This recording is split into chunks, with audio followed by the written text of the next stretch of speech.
And since the start of the Trump hush money trial, President Biden has been noticeably quiet on that issue, instead choosing to target Trump's rhetoric and record in the Oval Office. But as we await a verdict now in that case, Biden's strategy could be shifting. Have you noticed this? Yesterday, the Biden campaign sent the actor Robert De Niro to speak out against Trump in New York City, right outside the courtroom. And Biden's expected to make a statement once a verdict is in. The campaign is also planning to have officers who were attacked or injured on January 6th campaign for the president this year. All of this comes as Biden continues to lag behind Trump in multiple national and critically battleground polls. Is Team Biden making the right moves at the right time? Let's discuss with Scripps News political analyst Steve Schmidt tonight. Steve is also the founder of The Warning, a newsletter and podcast on Substack. Steve, good to see you. So the Biden campaign sent surrogates to the Trump trial to speak against him. When you have President Biden campaigning on, we have to save democracy, we have to have a firewall between the judiciary and, the executive, the president, but yet his surrogates are out there making a political case, does that undermine that? Well, what it speaks to is the incoherence of the campaign. The visit by Robert De Niro there in the context of the strategy, such as that it's understood, makes no sense. The position of the Biden campaign was the independent judicial process playing out where Trump is on trial facing on trial for alleged crimes, that he's not going to politicize that. And so the Biden campaign holds true to that until the last day of the trial. And it provokes a scene on the street that denotes chaos. And from a political perspective, I have no doubt whatsoever who that chaos benefits. It benefits the chaos candidate. The chaos candidate is Donald Trump.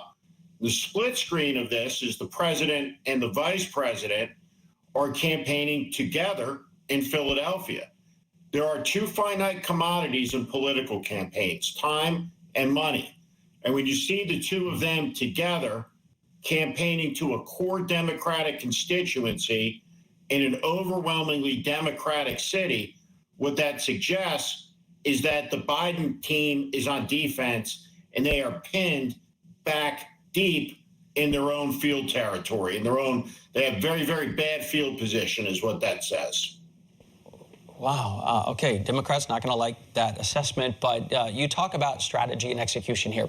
And President Biden's polling, Politico reports that many Democrats are in full-blown freak out. That's their word. We are freaking out. Yet President Biden, he takes some days off the trail, and many candidates do, but a lot of people have said, why are you not out there more? Do you think this is going to, push him, that it's time to barnstorm more? Well, we live in an era where everybody lives in their own bubble, where everyone is fed whatever it appears on their screens through their algorithms. And the reality is there is a conversation that is not happening on most television shows that discuss politics. And that's the conversation that takes place in the green room. The green room conversation off screen is one of abject panic by Democrats, by the party strategists, by members of Congress, by the senators, because President Biden is losing the election.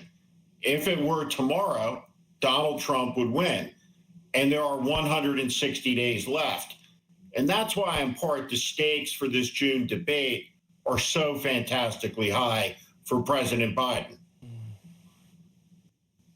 And not for Trump? Well, Donald Trump's campaign, such as it is, has proven over and over again that he is immunized, basically, from anything that he says. So the rules in the debate are different for Donald Trump. And everybody should understand that, in particular, the Biden campaign at this stage. The stakes are very high for President Biden because he has to be able to walk out, confront the man who incited the insurrection, the unhinged man that he described to the crowd in Philadelphia, and he needs to be able to proverbially lay him out, to make the case to the American people that he is as dangerous as Joe Biden claims. Now, there are 100 different ways that this debate can go south for President Biden and only a couple for Donald Trump. It's hard to see that the debate is going to be the night where Donald Trump says something finally that's viewed as a bridge too far by the American people. I see. Okay. You talked about the conversation in the green room, but you've also worked in the war room, one of the best political documentaries of all time back, in the 90s, The War Room. And you've kind of headed this stuff up. As far as strategy right now in the Biden campaign, in recent weeks, we have seen most of his focus and outreach going to black voters. And you kind of enumerated why. That's certainly an important part of the base. But should he be casting a wider net in his efforts? Well, he will have to cast a wider net. And in the end, he'll have to come up with the votes in a few states that he won by, say, 40,000 votes last time to maintain the presidency, to be reelected. The problem that the president is facing right now is that his coalition has fallen apart. All of that is academic if he cannot maintain the requisite level of black support he needs to win the election. So he is facing a political disaster right now, and that is the attrition of black voters. The fact that an incumbent Democratic president with the first black vice president in American history are campaigning together in Philadelphia 160 days before the election is a sign of deep trouble in the campaign. What would we be saying if there was a Republican presidential candidate or a Republican president campaigning in Dallas, Texas, speaking to gun owners? It would not be a sign of strength 160 days out. So all of the things that you said are real and are true, but they mean nothing if this structural base of the Democratic coalition is cracked and falling apart. And anecdotally, the rally in the Bronx suggests the dimensions of the problems Democrats are facing with a surging popularity among some components of the black community for Trump. I see.